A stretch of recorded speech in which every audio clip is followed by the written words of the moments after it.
어떻게 이렇게 사람을 개돼지 취급을 하지? 한국 사람들의 실체를 전 세계인이 알아야 해. 여기 태국의 한 외교부 장관 여비서관이 걸려온 전화 한 통에 눈물을 흘리고 있습니다. 한국이 한 가정을 파괴했다며 곧바로 태국 외교부에 보고를 올리는데요. 분을 삭힐 수 없던 이 비서관은 한국에서 태국인 노동자들에게 저지른 행동이 국제적인 책임을 져야 한다며 기자회견을 열겠다며 흥분을 감추지 못하고 있습니다. 과연 어떤 일이 있었기에 이 여비서관이 이렇게 화가 나 있는 걸까요? 오늘의 사연 바로 만나보겠습니다. 안녕하세요.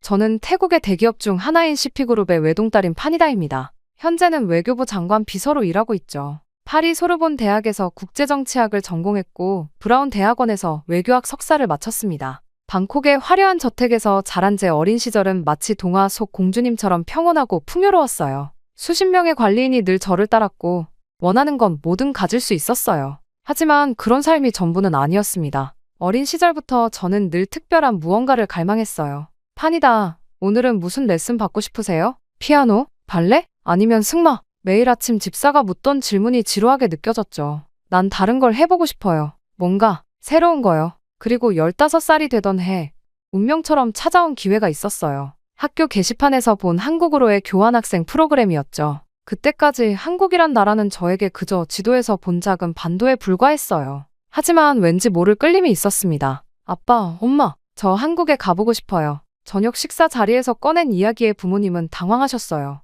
한국이라니? 굳이 우리 딸이 먼 나라에 가서 고생할 필요가 있겠니? 어머니가 걱정스러운 눈빛으로 말씀하셨지만 저는 간절히 설득했습니다. 제가 꼭 경험해보고 싶어요. 새로운 문화를 배우고 싶어요. 한 달간의 설득 끝에 마침내 허락을 받아냈어요. 공항으로 향하는 차 안에서 어머니는 계속 당부하셨죠. 파니다, 힘들면 바로 돌아오겠다고 약속해줘. 네, 엄마. 하지만 전 잘 알 수 있을 거예요. 드디어 도착한 인천공항. 쌀쌀한 가을바람이 제 뺨을 스쳤어요. 낯선 한글 간판들과 분주히 오가는 사람들 사이에서 처음으로 느낀 설렘이 아직도 생생합니다.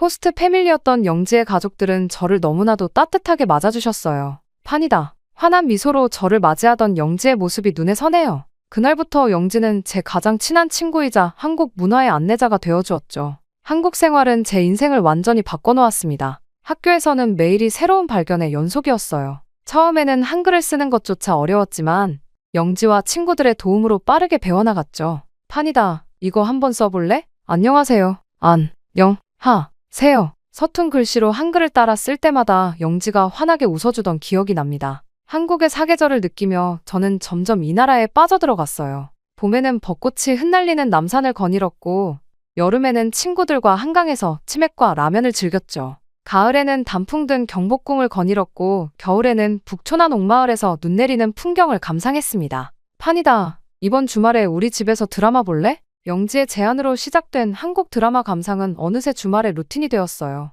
영지와 함께 떡볶이를 먹으며 드라마를 보며 밤을 새우던 순간들이 지금도 그립습니다. 한국 음식도 어느샌가 푹 빠졌어요. 처음 먹어본 김치는 너무 맵다고 생각했는데 어느새 매일 찾게 되었죠. 파니다, 김치찌개 더 먹을래? 영지 어머니께서 늘 넉넉히 담아주시던 찌개 한 그릇의 정이 잊히지 않아요. 그렇게 1년이라는 시간이 꿈처럼 흘러갔습니다. 태국으로 돌아가야 할 때가 되자 저는 깊은 고민에 빠졌어요. 이미 제 마음속에는 한국이라는 나라가 깊이 자리 잡고 있었거든요. 파니다, 보고 싶을 거야. 영지가 눈물을 글썽이며 말했죠. 응, 꼭 다시 올 거야. 약속할게. 아쉬운 작별 인사를 뒤로하고 귀국 후 저는 부모님께 충격적인 말씀을 드렸습니다. 저 한국어를 전공하고 싶어요. 나중에 외교관이 되고 싶습니다. 예상대로 부모님의 반응은 차가웠어요. CP그룹의 후계자가 될 것이라 믿었던 부모님께는 청천벽력 같은 소식이었겠죠. 정신이 나갔구나. 회사를 물려받을 사람이 외교관은 무슨. 아버지는 크게 화를 내셨고 어머니는 며칠을 우셨어요. 하지만 저는 포기하지 않았습니다. 매일 밤늦게까지 한국어를 공부했고 한국 관련 뉴스와 시사를 챙겨보았죠. 대학에서도 최상위권 성적을 유지하며 제 진심을 보여드렸어요. 파니다, 내가 이렇게까지 하고 싶은 일이라면. 마침내 어머니가 먼저 마음을 열어주셨고 이어서 아버지도 점차 수긍하셨습니다. 우리 딸, 내가 원하는 길을 가거라. 하지만 최고가 되어야 한다. 아버지의 말씀에 저는 눈물을 흘리며 고개를 끄덕였어요. 그리고 졸업 후 저는 태국 외교부에 입사했습니다. 신입 외교관으로 시작해 열정적으로 일했고 마침내 최연소 장관 비서로 발탁되었죠. 드디어 제가 꿈꾸던 일을 할 수 있게 된 거예요. 축하합니다, 파니다 씨. 앞으로 우리 부처의 큰 자산이 되어주길 바랍니다. 장관님의 축하 인사를 받던 날, 저는 가슴이 벅찼어요. 매일이 설렘의 연속이었습니다. 사무실 창밖으로 방콕의 화려한 야경이 보였어요. 15살의 어린 소녀가 꿈꾸던 미래가 현실이 된 거죠. 하지만 그때는 몰랐어요. 제 앞에 놓인 거대한 시련을, 한국과 태국 관계가 최악으로 치닫게 될 거라는 것을, 그리고 제가 그 소용돌이의 한가운데 서게 될 거라는 사실을요. 안녕하세요. 감동저 장소입니다. 저희가 정말 괜찮은 기업을 소개해드리려고 하는데요. 바로 KS 오토플랜이라는 회사입니다. 사회 취약계층 분들을 위해서 선한 영향력을 펼치고 있는 건 물론 이번에 구독자님들에게 저렴한 가격으로 차량을 구매하실 수 있게 타임 특가를 준비했다고 하는데요. 소렌토, 스포티지가 월 25만 원이라면 믿겨지십니까? 취득세, 자동차세, 정비비용, 보험료까지 모두 KS 오토플랜에서 책임지니 월 저렴한 비용만 내시고 차량을 이용하시면 됩니다. 차량 구매부터 기존 차량 처리까지 원스톱으로 도와드리고 있습니다. 저희 KS 오토플랜은 항상 고객님께 듣고 고객님으로부터 답을 찾아 고객님께 돌려드리겠습니다. 구독자 전용 이벤트 진행 중이니 놓치지 말고 고정 댓글을 확인해주세요. 어느 날 평화로운 아침이었습니다. 사무실로 들어서는데 비서실 분위기가 심상치 않았어요. 평소엔 활기찬 직원들의 얼굴이 굳어 있었고 모두가 휴대폰을 들여다보고 있었죠. 파니다 비서관님, 뉴스 보셨나요? 동료가 조심스럽게 물었어요. 휴대폰을 내밀며 보여준 화면에는 충격적인 헤드라인이 떠 있었습니다. 한국 정부, 태국인 불법 체류자 전격 추방 조치. 72시간 내 출국 명령 심장이 덜컥 내려앉았어요. 믿을 수 없는 소식이었죠. 뒤이어 연이은 뉴스들이 쏟아졌습니다. 한국 내 태국인 불법 체류자 3만 명 전격 단속 주한 태국 대사관 앞 태국인들 농성 시작 한국 경찰, 농성 태국인 강제 해산, 부상자 속출? 이게 말이 돼요? 우리 국민들을 이렇게 대하다니. 동료들의 분노 섞인 목소리가 들려왔어요. 저도 할 말을 잃었습니다. 그날 오후 방콕 시내에서 첫반한 시위가 시작됐어요. SNS를 통해 빠르게 퍼진 소식에 수백 명의 시민들이 한국 대사관 앞에 모였죠. 한국은 사과하라. 우리 국민을 돌려보내라. 분노한 군중들의 함성이 방콕 거리를 울렸습니다. 시위는 걷잡을 수 없이 확산되었어요. 파타야, 푸켓, 치앙마이, 태국 전역에서 반한 시위가 벌어졌죠. 한국 식당들이 습격당하고 한국 제품 불매운동이 시작됐습니다. 한국 관광객 90% 감소, 태국 관광업계 직격탄, 방콕 시내 한국 식당들 줄폐업, 한인타운 초토화. 매일 아침 쏟아지는 뉴스를 보며 가슴이 아팠어요. 제 마음속에서도 분노가 끓어올랐습니다. 15년 전 그토록 따뜻하게 저를 품어준 나라가 맞나요? 영진의 가족이 보여준 그 정이 거짓이었던 걸까요? 사무실 창밖으로 시위대의 함성이 들렸어요. 그들의 분노를 이해할 수 있었죠. 저도 태국인으로서 우리 국민이 부당한 대우를 받는다고 느꼈으니까요. 판이다, 너도 한국에서 공부했다며? 어떻게 생각해? 동료들이 물었을 때 저는 망설임 없이 대답했어요. 너무 실망스럽네요. 이럴 수가 있나요? 그날 밤 평소와 달리 술을 마셨습니다. 취기가 오르자 참았던 감정이 폭발했어요. SNS에 글을 올렸죠. 한국, 당신들의 위선에 실망했습니다. 따뜻한 정을 강조하더니 결국 이것이 당신들의 진짜 모습입니까? 내 청춘을 바쳐 사랑했던 나라가 맞나요? 순식간에 제 글은 수만 건의 공유와 댓글이 달렸어요. 판이다 비서관님 말씀이 맞습니다. 한국의 진짜 모습이 드러났네요. 우리도 더 이상 속지 맙시다. 다음 날 아침, 숙취와 함께 찾아온 것은 더 큰 충격이었습니다. 제 글이 주요 언론에 인용되어 보도된 거예요. 장관 비서관, 한국의 위선적 모습에 실망?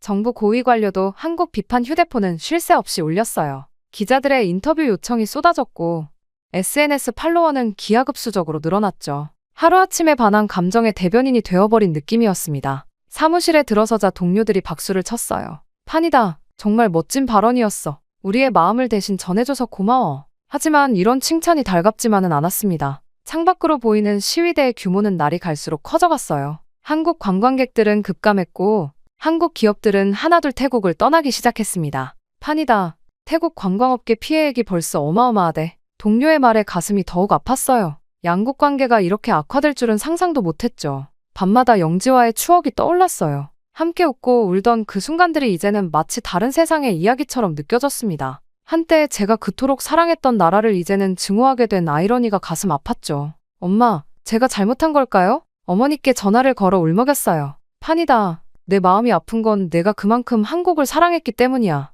창밖에서 들리는 시위 함성이 점점 거세졌어요. 책상 위에는 처리해야 할 서류들이 산더미처럼 쌓여 있었고 휴대폰은 계속해서 울렸습니다. 저는 사무실 창가에 기대어 먼 하늘을 바라봤어요. 서울에서 보았던 그 하늘과 같은 하늘인데 이제는 모든 것이 달라져 버렸네요. 가슴 한켠에서는 이 모든 게 잘못되어 가고 있다는 불안감이 자라고 있었습니다. 이대로 괜찮은 걸까? 그때는 몰랐어요. 이 모든 상황의 진실이 제가 알고 있던 것과는 너무나 다르다는 것을. 그리고 그 진실을 마주하게 될 때 제가 얼마나 큰 충격을 받게 될지를요. 파니다 비서관님, 장관님께서 찾으십니다. 평소와 다른 비서실장의 긴장된 목소리에 가슴이 철렁했어요. 파니다, 자네에게 특별한 임무를 맡기고 싶네. 장관님의 표정은 무거웠습니다. 불법 체류자 추방건과 관련해서 진상조사를 해주게. 자네는 한국을 잘 아니까. 예상치 못한 지시에 당황했지만 이건 기회라고 생각했어요. 불법 체류자들이 겪은 부당한 대우를 밝혀낼 수 있을 거란 확신이 들었거든요.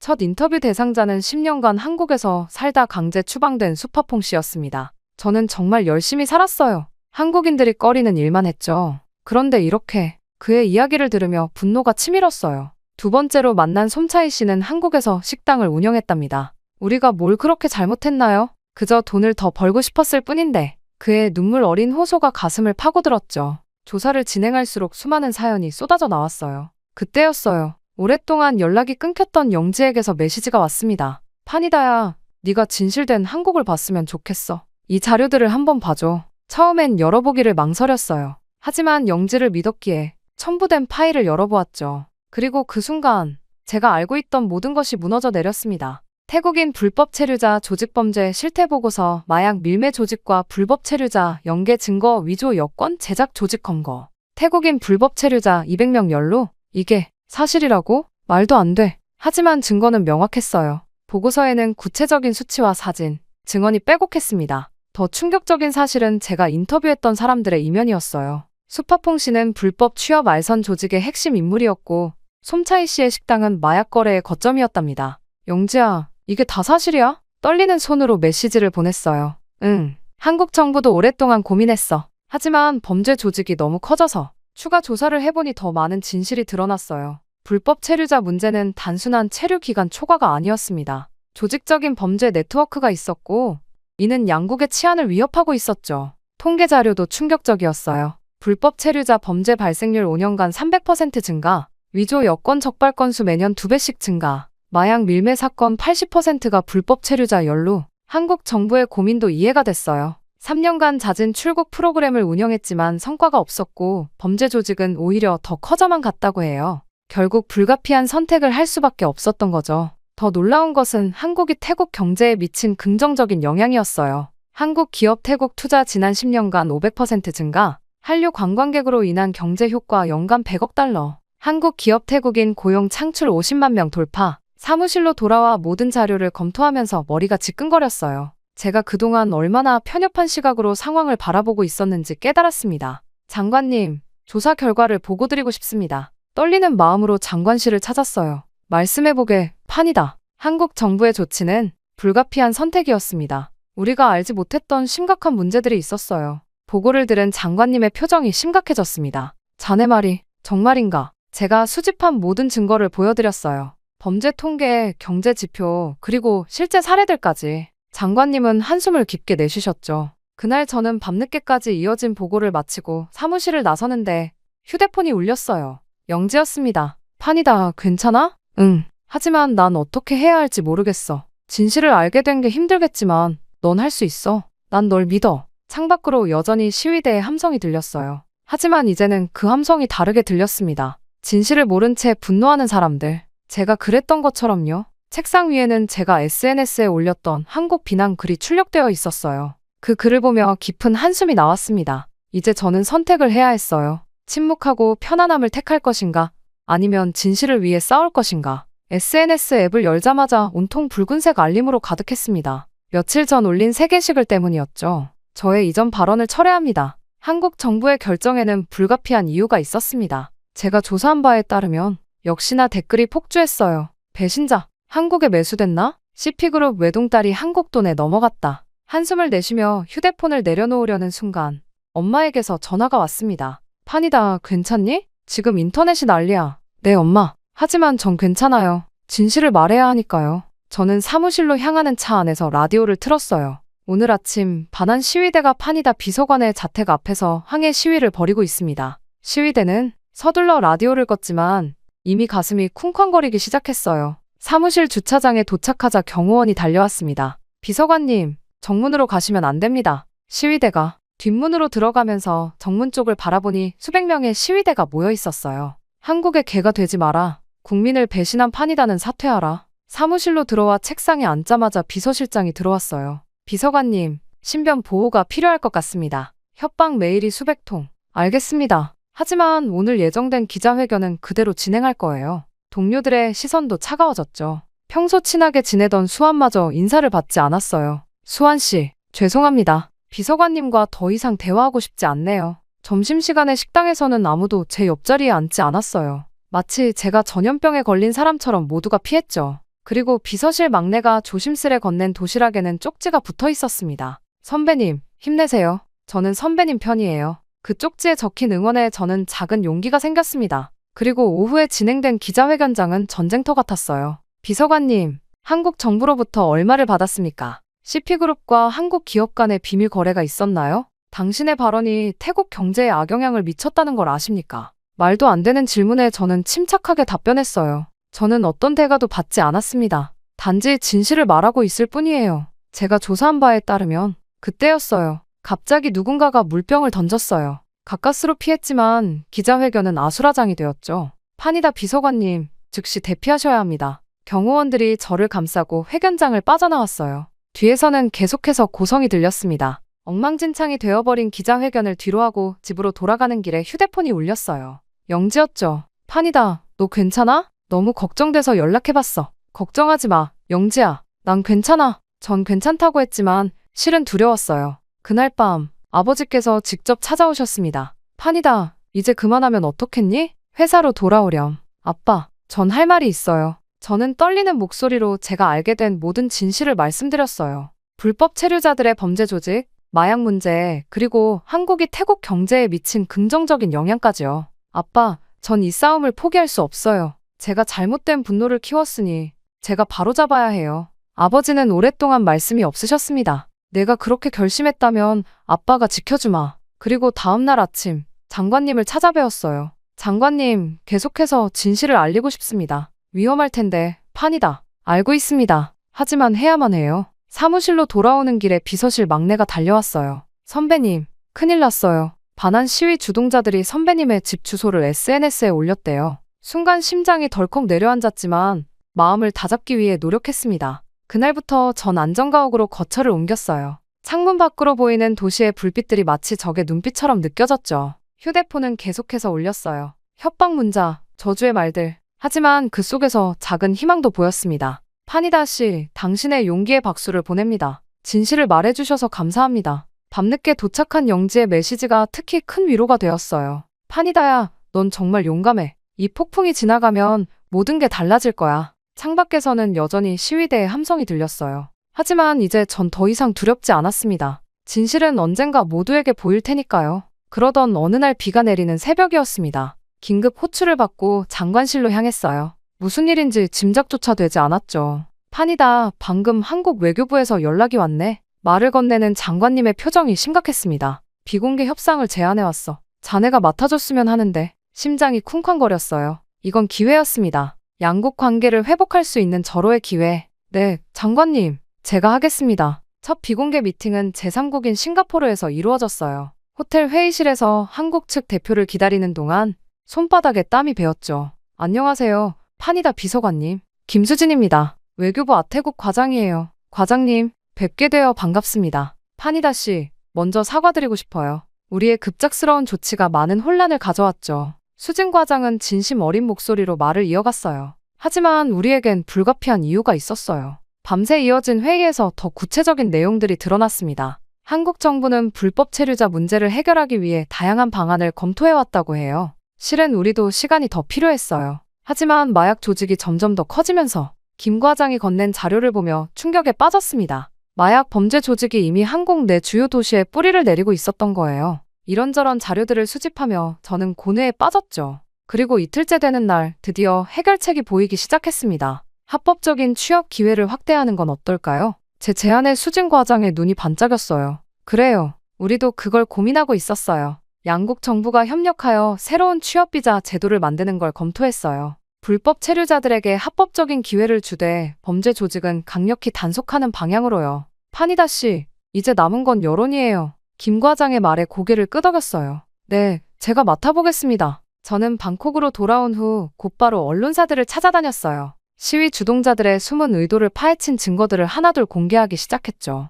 이 시위의 배후에는 불법 취업 알선 조직이 있었고 그들은 자신들의 이권을 지키기 위해 선량한 시민들의 분노를 이용했다는 걸 보도했습니다. 증거는 명확했어요. 시위 주동자 중 상당수가 불법 취업 알선 조직과 연결되어 있었고 그들은 이 사태를 통해 막대한 이익을 챙기고 있었죠. 이들은 한국 기업들의 태국 철수를 노렸고 그 자리를 중국 자본이 채우도록 획책했습니다. 새롭게 공개된 증거에 여론이 술렁이기 시작했어요. 우리가 쏘갔던 거야? 이런 배신자들이. SNS에서 반응이 오기 시작했습니다. 모두가 혼란스러워하는 듯 했어요. 하지만 여전히 불신의 의견이 더 많았습니다. 하지만 다음 날 아침 놀라운 소식이 들려왔어요. 반환 시위 주동자 10명 체포, 마약 밀매 혐의도, 불법 취업 알선 조직 검거, 수백억 원대 비자금 적발. 태국 경찰이 드디어 움직이기 시작한 거였어요. 그동안 숨겨져 있던 진실이 하나둘 수면 위로 떠올랐습니다. 판이다. 정말 수고했어요. 장관님이 제 어깨를 두드리셨어요. 이제 양국 정부가 공식 발표를 준비 중입니다. 그날 저녁 태국 총리와 한국 대통령의 공동 성명이 발표됐어요. 양국은 이번 사태를 교훈 삼아 더욱 돈독한 관계를 만들어 나갈 것을 약속합니다. SNS의 분위기도 달라지기 시작했습니다. 악플들 사이에서 응원하는 댓글도 하나 둘 보였어요. 판이다 비서관님, 죄송했습니다. 진실을 알려주셔서 감사합니다. 우리도 이제 냉정히 생각해봐야 할 때예요. 그리고 밤늦게 영지에게서 전화가 왔어요. 판이다, 기사 봤어. 대단하다 정말. 그리고 고마워. 고마워 영지야. 내가 있어서 여기까지 올 수 있었어. 저의 책상 위에는 새로운 프로젝트 계획서가 놓여 있었습니다. 한국-태국 문화교류 확대 프로그램 새로운 취업비자 제도 가이드라인 양국 청년 교류 활성화 방안 이제 진짜 시작이구나 생각했어요. 어둠이 걷히고 새로운 희망이 보이기 시작한 것 같았습니다. 하지만 이게 끝은 아니에요. 아직도 한국과 태국 사이의 갈등은 여전하고 해야 할 일이 많이 남아있으니까요. 이제 진정한 시작이구나 생각했어요. 15살의 저는 몰랐죠. 그때 교환학생 경험이 이렇게 큰 의미를 가지게 될 줄을요. 영지야, 나 다음 주에 서울로 가. 정말? 완전 좋다. 이제 자주 볼 수 있겠네. 응, 이제 진짜 시작이야. 우리가 꿈꾸던 그 모든 것들을. 저는 전화를 끊고 다시 창밖을 바라봤어요. 이제는 알겠어요. 진정한 우정과 이해는 어떤 위기도 이겨낼 수 있다는 걸. 그리고 그 과정에서 우리는 더 강해지고 성숙해진다는 것도요. 새로운 아침이 밝아오고 있었습니다. 이제 저는 두렵지 않아요. 어떤 어려움이 와도 진실과 신뢰로 이겨낼 수 있다는 걸 알게 됐으니까요. 이건 끝이 아닌 시작이에요. 더 나은 미래를 향한 양국의 새로운 여정의 시작인 거죠. 한국인 여러분, 제 이야기에 귀 기울여 주셔서 진심으로 감사드립니다. 제가 겪은 이 모든 순간들을 여러분과 나눌 수 있어서 정말 행복했어요. 아직 이 갈등은 진행 중이지만 우리 두 나라가 꼭 원만한 해결이 될 수 있다고 저는 믿습니다. 진실을 위해 싸우는 것은 결코 쉽지 않았지만 그 과정에서 우리는 모두 한 걸음 더 성장하고 있어요. 이제 태국과 한국은 더 깊은 신뢰와 이해를 바탕으로 새로운 미래를 향해 나아가는 중입니다. 다시 한번 저의 사연을 들어주셔서 깊은 감사를 드립니다. 여러분의 가정에 항상 행복과 평화가 가득하시길 바랄게요. 감사합니다. 한국과 관련된 방송이라도 하면 호적에서 파버릴 줄 알아라. 저는 지금 반환 시위 현장에 나와 있는데요. 태국의 변화가 느껴지는 현장입니다. 태국 국민 여러분, 이제 한국이 아닌 중국이 태국 청년들의 일자리를 창출할 겁니다. 여기 태국의 유명한 방송사의 한 여자 PD가 반환 시위 중인 태국 군중을 뚫고 한식당으로 들어갔습니다. 할아버지의 철천지 원수인 한국인 사장을 은밀히 취재하며 태국에서 뜨거워진 반환 운동에 기름을 붓겠다는 생각이었다는데요. 취재 중 만난 비밀에 엄청난 충격을 받고 그만 방송 일을 접을 뻔했다고 합니다. 대체 어떤 일이 있었는지 오늘의 사연 만나보겠습니다. 안녕하세요. 저는 누안입니다. 태국에서 손꼽히는 재벌 가문인 럭수왕 가문의 막내딸이죠. 누군가는 저를 방콕의 프린세스라고 부르지만 사실 저는 그저 제가 사랑하는 방송 일에 푹 빠져 사는 평범한 28살 여자랍니다. 채널7에서 태국의 오늘이라는 시사교양 프로그램의 메인 PD를 맡고 있어요. 매주 태국의 현실을 날카롭게 파헤치는 프로그램이죠. 덕분에 수많은 상도 받았고 시청률 1위도 놓친 적이 없답니다. 보수적인 저희 할아버지 손밭은 제가 방송국 PD가 되겠다고 했을 때 한동안 말씀도 안 하셨는데 지금은 제 프로그램의 가장 열렬한 시청자가 되셨어요. 다만 한 가지 할아버지의 변치 않는 원칙이 하나 있습니다. 절대로 한국과 관련된 아이템은 다루지 말거라. 어린 시절부터 궁금했지만 그 이유에 대해서는 한 번도 제대로 된 설명을 듣지 못했어요. 저는 창밖으로 쏟아지는 햇살을 바라보며 오늘도 여느 때처럼 아침 뉴스를 체크합니다. 태국의 오늘 이라는 프로그램을 진행하다 보니 매 순간 새로운 소식들을 놓칠 수가 없더라고요. 방송국에서는 저를 골든 핸드라고 부르곤 해요. 지난 3년간 시청률 1위를 놓친 적이 없거든요. 럭수왕가의 막내딸로 태어나 남부럽지 않은 환경에서 자랐지만 방송 PD가 되겠다고 했을 때는 집안의 반대가 꽤 심했답니다. 특히 손밭 할아버지는 한동안 저와 말도 하지 않으셨어요. 하지만 지금은 제가 만드는 프로그램을 가장 열심히 보시는 분이 되셨죠. 저는 방송국으로 향하는 차 안에서 오늘의 일정을 확인했습니다.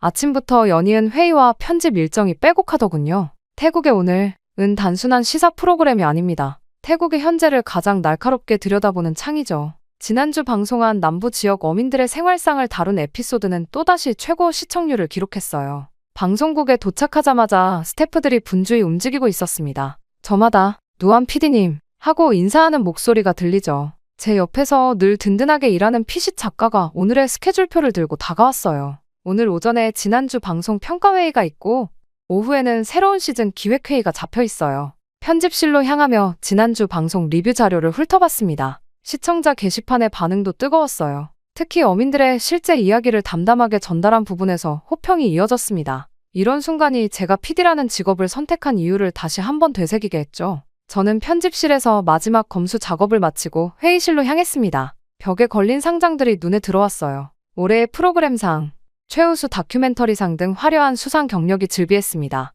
하지만 이런 성과에 안주할 순 없죠. 매회 새로운 도전을 해야 하는 게 PD의 숙명이니까요. 그렇게 회의실에 모인 스태프들과 함께 지난주 방송을 리뷰했습니다. 좋았던 점, 아쉬웠던 점을 꼼꼼히 짚어가며 다음 방송을 위한 아이디어를 나눴어요. 제작진들의 열정적인 토론 속에서 시간이 흘러갔습니다. 그리고 점심시간에 구내식당이 아닌 럭수완 빌딩 최상층 레스토랑으로 향했어요. 이곳에서 매주 한 번씩 할아버지와 점심 식사를 하기로 한 약속이 있거든요. 할아버지는 여전히 제 방송을 꼼꼼히 체크하시고 때로는 날카로운 조언을 해주셨어요. 누안, 이번 방송도 잘 봤다. 하지만 너무 정부 비판적인 시각은 조심해야 해. 할아버지의 말씀에 고개를 끄덕이며 식사를 이어갔습니다. 창밖으로 보이는 방콕의 전경이 눈부시게 빛나고 있었어요. 이런 순간이 제 인생에서 가장 완벽한 때가 아닐까 생각하죠. 하지만 이런 평화로운 나날이 오래가지는 못할 거란 걸 그때는 전혀 알지 못했답니다. 저는 오후 회의를 앞두고 잠시 사무실에서 휴식을 취했습니다.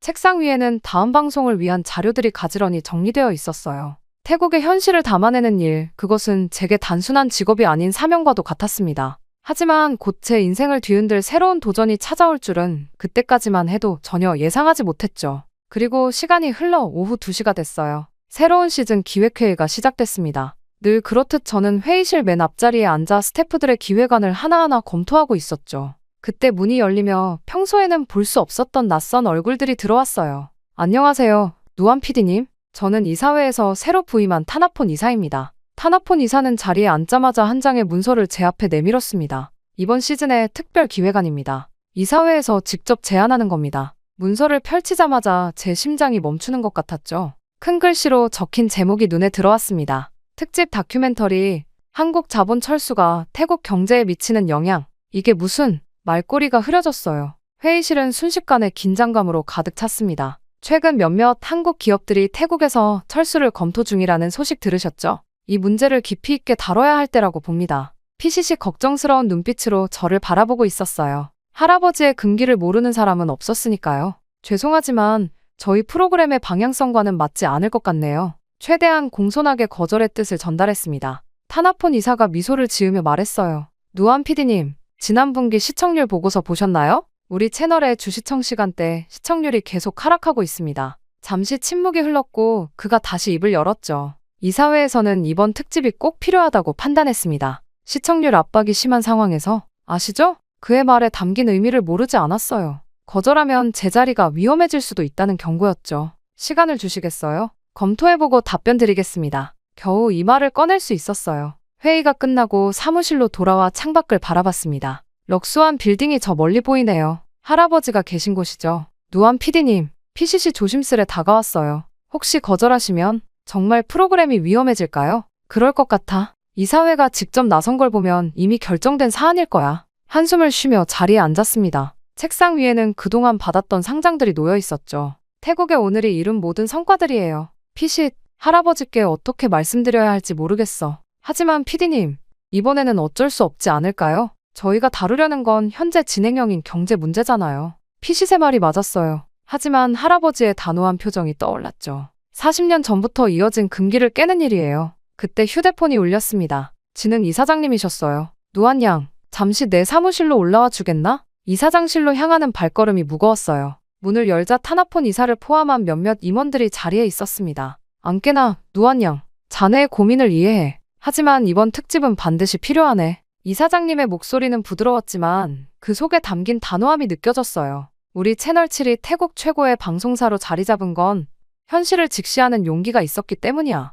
자네도 알고 있지 않나? 네, 알고 있습니다. 이번 한국 기업들의 철수 움직임은 우리 경제에 큰 영향을 미칠 수 있어. 시청자들에게 이 사실을 제대로 전달하는 것이 우리의 책임이라네. 결국 수락할 수밖에 없었어요. 하지만 마음 한켠이 무거웠죠. 저는 사무실로 돌아와 기획안을 다시 펼쳤습니다. 40년간의 한태 경제협력과 그 이면이라는 부제가 눈에 들어왔어요. 40년, 할아버지가 금기시하던 시기와 정확히 일치하는 숫자였죠. 피싯, 취재 준비해. 내일부터 시작할 거야. 네, PD님. 근데 럭수안 회장님께는 지금으로선 말씀드리지 않을 거야. 방송이 나갈 때까지는 창밖으로 석양이 지고 있었어요. 평소라면 이 시간쯤 할아버지와 저녁 식사를 하고 있었을 텐데 오늘은 약속을 취소했죠. 아직은 할아버지를 마주할 용기가 나지 않았으니까요. 제 책상 위 모니터에는 새로운 기획안이 띄워져 있었습니다. 이제 돌이킬 수 없는 선택을 한 거예요. 이 선택이 제 인생을 완전히 바꿔놓을 거란 걸 그때는 미처 알지 못했답니다. 그렇게 취재 첫날이 되었습니다. 방콕 외곽의 공단 지역은 생각보다 훨씬 황폐했어요. 철수 위기에 처한 한국 기업의 현장을 찾았죠. 카메라를 든 PCC 제 뒤를 따랐습니다. 누안 PD님, 저기 노조 관계자들이 모여 있어요. 공장 정문 앞에는 수십 명의 노동자들이 모여 있었어요. 고용보장이라고 쓰인 피켓을 들고 있었죠. 그들에게 다가가려는 순간 익숙한 목소리가 들렸습니다. 누안? 정말 내가 맞아. 돌아보니 대학 시절 친구였던 파이린이었어요. 예전의 수줍은 모습은 온데간데였고 노동단체 활동가라는 게 한눈에 보였죠. 파이린, 여기서 널 만나다니. 나야말로 놀랐어. 럭수안가의 공주님이 이런 곳에 다 왔네. 파이린의 말투는 조금 날카로웠지만 눈빛만큼은 예전 그대로였어요. 지금 이 공장에서 벌어지는 일, 제대로 취재해줘. 노동자들이 하루아침에 일자리를 잃을 위기야. 저는 파이린의 도움으로 노동자들을 만날 수 있었어요. 그들의 이야기는 제가 알던 것보다 훨씬 복잡했죠. 그리고 점심시간에 파이린이 람차이라는 식당으로 저를 데려갔어요. 허름해 보이는 가게였지만 문을 열자마자 맛있는 냄새가 풍겼습니다. 이 집 주방장님을 꼭 만나봐야 해. 40년 전부터 이 공단에서 일하신 분이야. 지금 한국이 너무 싫지만 이분은 다르셔. 주방에서 나온 사람은 아이러니하게도 한국인이었습니다. 박민호 주방장은 60이 훌쩍 넘어 보였어요. 하지만 눈빛만큼은 젊은이 못지않게 반짝였죠. 누안 PD님이 직접 오시다니 영광입니다. 그리고 박민호 씨는 40년 전 이 공단이 처음 생길 때부터의 이야기를 들려주었어요. 그때는 정말 희망찼죠. 한국 기업들이 들어오면서 이 지역이 완전히 바뀌었으니까요. 당신 할아버지도 그때 박민호의 말이 흐려졌어요. 제 눈치를 살피는 듯했죠. 제 할아버지를 아시나요? 잠시 침묵이 흘렀습니다. 박민호 씨는 오래된 앨범을 꺼냈어요. 이 사진 한번 보시죠. 너무 오래된 흑백 사진이었지만 젊은 시절의 할아버지를 한눈에 알아볼 수 있었어요. 그리고 그 옆에는 젊은 박민호가 서 있었습니다. 저희는 절친한 친구였어요. 손밥과 나는 그때 주방에서 연기가 나는 듯 했는지 박민호 씨는 급하게 자리를 피했어요. 하지만 그의 눈가에 맺힌 눈물을 놓치지 않았죠. 오후 취재를 마치고 파이린과 커피를 마시며 이야기를 나눴어요. 너희 할아버지 이야기는 들었어. 40년 전 한국 기업들이 처음 들어올 때 가장 큰 반대를 하셨다면서? 그랬다고 들었어. 하지만 자세한 이유는 나도 몰라. 그럼 박민호 아저씨와의 관계도 모르는 거야? 저는 고개를 저었어요. 파이린은 한숨을 쉬더니 낡은 신문 스크랩을 보여줬습니다. 이건 40년 전 신문이야. 당시 한국 기업 유치를 둘러싼 갈등을 다룬 기사야. 기사를 읽어내려가는 제 손이 떨렸어요. 할아버지와 박민호의 이름이 여러 번 등장했죠. 서로 다른 입장에서. 하지만 둘 다 태국의 미래를 위한다고 믿었던 걸까요? PCC 자료를 더 찾아보겠다며 자리를 떴어요. 저는 람차이 식당으로 다시 향했습니다. 하지만 박민호 씨는 이미 퇴근한 뒤였죠. 아저씨가 남기신 편지가 있어요. 그런데 식당 직원이 쪽지를 하나 주었습니다. 건넨 쪽지에는 주소 적혀 있었어요. 오래된 이야기를 들려주고 싶다는 말과 함께요. 저는 저녁이 되어 그 주소를 찾아갔습니다. 낡은 아파트 단지였어요. 문을 두드리자 박민호가 반갑게 맞아주었죠. 이렇게 찾아와줘서 고마워요. 할아버지께는 미안하지만 이제는 말씀드려야 할 것 같아서. 박민호 씨의 이야기는 밤늦게까지 이어졌어요. 40년 전 할아버지와 그는 다른 꿈을 꾸고 있었지만 서로를 이해하지 못했다고 해요. 그리고 그 오해가 지금까지 이어진 거죠. 당신 할아버지는 좋은 분이에요. 우리는 그저 각자의 방식으로 태국을 사랑했을 뿐이죠. 집으로 돌아오는 길에 저는 머릿속이 복잡했어요. 취재는 예상치 못한 방향으로 흘러가고 있었죠. 이제 할아버지의 오래된 상처와 마주해야 할 것 같았습니다. 럭수한 빌딩이 밤하늘에 우뚝 솟아 있었어요. 저 높은 곳에서 할아버지는 어떤 생각을 하고 계실까요? 40년 동안 가슴 한켠에 묻어두었던 이야기를 이제는 들려주실 수 있을까요? 저는 편집실로 복귀했습니다. 오늘 밤은 유독 무거운 마음으로 모니터를 바라보고 있어요. 취재 영상 속에는 충격적인 현실이 담겨 있었거든요. 이번 달에만 3개의 한국 공장이 문을 닫는다고 합니다. 직접적인 실직자만 5천 명이 넘고 연관 산업까지 포함하면 그 피해가 2만 명을 넘을 것으로 예상됩니다. 경제 전문가의 인터뷰 내용이 울리는 동안 PCC 새로운 자료를 들고 들어왔어요. PD님, 더 심각한 자료가 나왔어요. 한국 기업들이 철수하면 방콕 동부 산업단지의 40%가 가동을 멈출 수도 있대요. 부품 공급망이 완전히 무너진다고. 한숨이 절로 나왔습니다. 모니터 속 노동자들의 얼굴이 더욱 선명하게 다가오네요. 우리 아이들 학비는 어떡하나. 20년을 한 회사에서 일했는데. 인터뷰에 눈물 섞인 증언이 가슴을 누르듯 무거웠어요. 그때 휴대폰이 울렸습니다. 할아버지였어요. 누안, 내일 아침 식사나 같이 할까? 목소리만으로도 알 수 있었어요. 할아버지가 모든 걸 알고 계시다는 걸요. 네, 할아버지. 다음 날 아침, 럭수한 빌딩 최상층 레스토랑에서 할아버지를 뵈었습니다. 창밖으로 보이는 도시가 그 어느 때보다 작아 보였어요. 방송 준비 중이라며? 한국 기업 철수에 대해? 할아버지, 제가 설명드릴게요. 설명할 것 없다. 다 알고 있어. 타나폰 이사가 찾아와서 이야기해주더구나. 잠시 침묵이 흘렀어요. 할아버지는 창밖을 바라보시며 말씀을 이어가셨죠. 40년 전의 일은 잊으라고 했는데 박민호도 만났다면서. 네, 아저씨께서 많은 이야기를 해주셨어요. 그 사람 말만 들었겠구나. 내 입장은 들어볼 생각도 없이. 할아버지, 저는 진실이 알고 싶어요. 왜 그토록 한국 기업들을 반대하셨는지. 그리고 지금은 왜? 할아버지의 표정이 복잡해지셨어요. 그래, 이제 말해주마. 드디어 진실이 밝혀질 시간이 됐습니다. 당시 우리 재벌들은 한국 기업의 진출을 반대했다. 태국 자본의 입지가 좁아질 거라 생각했거든. 하지만 박민호는 노동자들의 일자리와 기술 발전을 주장했지. PCC 보내온 경제 지표들이 떠올랐어요. 태국 수출의 30%가 한국 기업들과 직간접적으로 연관되어 있다는 수치와 반도체 산업 종사자만 15만 명이라는 통계 말이에요. 결과적으로 박민호의 선택이 옳았던 거죠? 할아버지는 쓴웃음을 지으셨어요. 그래, 내가 틀렸다. 하지만 그때는 그게 최선이라 생각했어. 우리 힘으로 산업을 일으켜야 한다고. 편집실로 돌아와 새로운 자료들을 검토했습니다. PCC 찾아낸 40년 전 문서들은 더욱 충격적이었어요. PD님, 이건 럭수한 회장님과 박민호 씨가 함께 작성한 제안서예요. 두 분이 처음에는 같은 편이었나 봐요. 문서를 자세히 들여다보니 할아버지와 박민호의 서명이 나란히 있었어요. 한국-태국 협력을 통한 산업 발전 계획이었죠. 그런데 왜 갑자기? 이것 좀 보세요. PCC 또 다른 문서를 보여줬어요. 그 시기 다른 재벌들이 할아버지를 압박한 증거였죠. 이걸 방송에서 다뤄야 할까요? 제 질문에 편집실이 조용해졌습니다. 현재 한국 기업들의 철수로 인한 경제적 타격도 심각한데 40년 전의 아픈 역사까지 밝히는 게 맞을까요? 밤늦게까지 고민했습니다. 결국 박민호를 다시 찾아갔어요. 제가 진실을 방송에서 다뤄도 될까요? 해야 해요. 이제는 모든 걸 밝힐 때가 됐어. 박민호의 단호한 목소리에 힘을 얻었습니다. 편집실로 돌아와 새로운 구성을 시작했어요. 40년 전의 진실과 현재의 위기를 함께 담아내기로 한 거죠. 피싯, 우리가 할 수 있는 최선을 다해보자. 모니터에는 한국 기업 철수로 인한 경제적 파장이 숫자로 나타나고 있었어요. GDP 1.2 하락 전망, 수출 30% 감소 우려, 실업률 상승, 그리고 그 속에 숨겨진 40년 전의 이야기까지. 이 방송이 할아버지의 마음을 아프게 할 수도 있어요. 하지만 이제는 모든 진실을 마주할 때가 된 것 같았습니다. 방송 전날 밤, 편집실은 그 어느 때보다 긴장감이 감돌았어요. 모니터 속에서는 제가 만든 다큐멘터리의 마지막 장면이 흐르고 있었습니다. 1984년 태국 산업의 새로운 장을 열었던 한국 기업들의 진출. 그리고 2024년 우리는 또 다른 기로에 서 있습니다. 나레이션이 흐르는 동안 PCC 조심스레 다가왔어요. PD님, 마지막으로 확인해 보시겠어요? 저는 고개를 끄덕였습니다.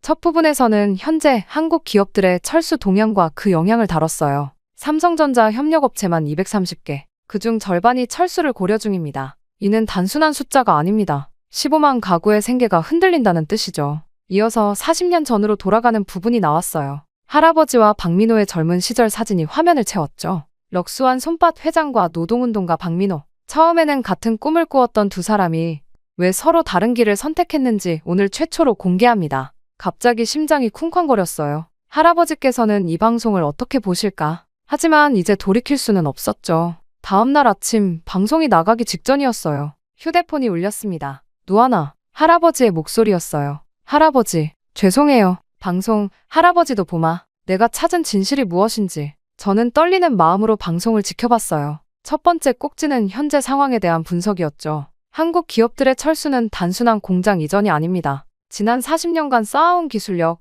노하우, 그리고 신뢰가 한순간에 무너질 수 있다는 의미입니다. 그리고 전문가들의 인터뷰가 이어졌어요. 철수로 인한 경제적 손실이 연간 100억 달러에 이를 것이라는 분석, 대체 일자리 창출이 최소 5년은 걸릴 거라는 전망. 이어서 드디어 40년 전 이야기가 시작됐습니다.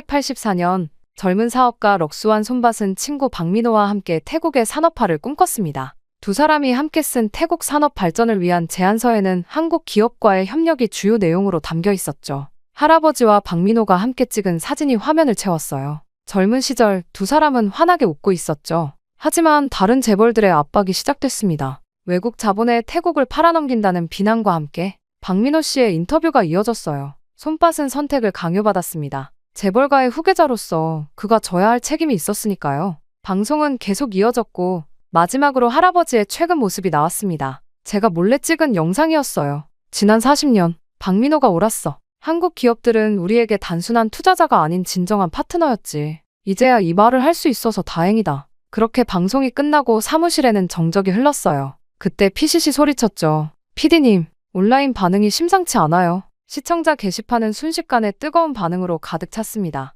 40년 전 그런 일이 있었다니? 럭수완 회장님의 용기의 박수를 보냅니다. 한국 기업들, 제발 떠나지 말아주세요. 쏟아지는 댓글을 읽는 동안 전화가 왔어요. 박민호 씨였습니다. 누안, 고마워요. 40년 만에 드디어 이 이야기를 할 수 있어서. 박민호 씨의 목소리가 흔들렸어요. 그리고 얼마 후 할아버지께서 방송국으로 직접 찾아오셨습니다. 누아나, 할아버지는 저를 꼭 안아주셨어요. 내가 숨기고 싶었던 과거를 내가 이렇게 아름답게 만들어주다니. 그때 누군가 문을 노크했어요.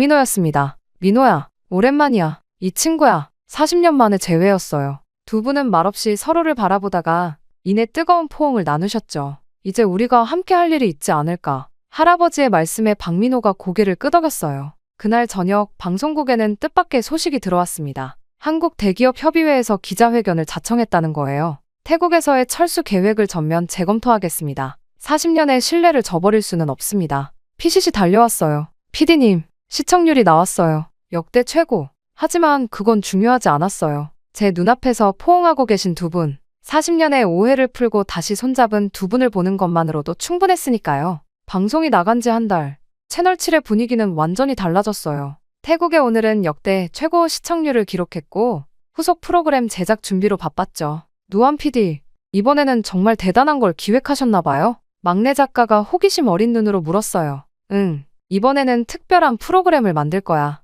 제 책상 위에는 한국-태국 문화교류 50년 기획안이 놓여 있었죠. 할아버지와 박민호 씨는 매주 만나시면서 새로운 프로젝트를 준비하고 계세요. 럭수완 빌딩의 한 층을 문화교류 센터로 개조하는 공사가 한창이에요. 누아나, 이리 와보거라. 할아버지께서 센터 공사 현장으로 저를 부르셨어요. 여기 한쪽은 전시관으로 꾸밀 거다. 40년 전부터 지금까지 한국과 태국이 함께 걸어온 길을 보여주는. 박민호 씨도 함께 계셨는데 두 분이 나란히 서서 도면을 보시는 모습이 참 좋아 보였습니다. 가슴이 뭉클하더라고요. 민호야, 그때 내가 했던 말이 맞았어. 우리가 서로를 이해하고 배우면서 함께 발전할 수 있다는. 할아버지의 말씀에 박민호 씨가 미소를 지으셨죠. 이제라도 이렇게 함께 할 수 있어서 다행이야.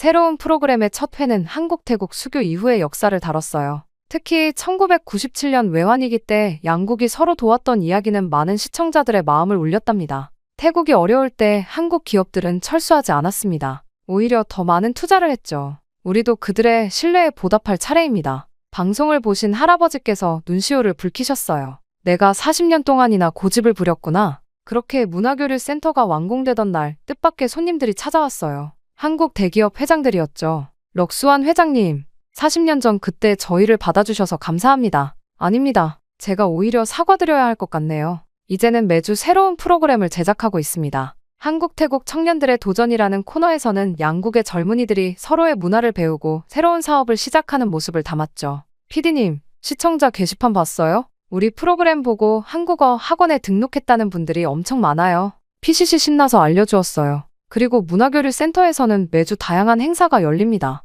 한국어 강좌는 기본이고 K-팝 댄스 클래스, 한식 요리 교실까지. 박민호가 직접 요리를 가르치시는 날이면 센터가 발 디딜 틈이 없을 정도예요. 누안, 이제 내가 진짜 내 이야기를 해줄게. 어느 날 저녁, 할아버지께서 카메라 앞에 앉으셨어요. 새로운 다큐멘터리 시리즈의 시작이었죠. 40년 전, 나는 두려웠다. 우리의 것을 지키려다 더 큰 것을 놓칠 뻔했지. 할아버지의 인터뷰는 5부작 특집으로 제작됐어요. 태국 산업의 부활을 꿈꾸며라는 제목의 이 다큐멘터리는 또다시 화제를 모았죠. 그리고 럭수완 빌딩의 문화교류 센터는 이제 방콕의 새로운 명소가 됐어요. 한국 기업들의 인턴십 프로그램도 이곳에서 진행되고 태국 학생들의 한국 유학 설명회도 열립니다. 누안 PD, 이번에는 정말 대단한 걸 해내셨어요. 방송국 동료들이 그렇게 말하지만 저는 매번 같은 대답을 해요. 저는 그저 진실을 찾아갔을 뿐이에요. 그리고 그 진실이 우리를 더 좋은 곳으로 이끌어준 거죠. 저는 오늘도 편집실에서 새로운 이야기를 만들고 있어요.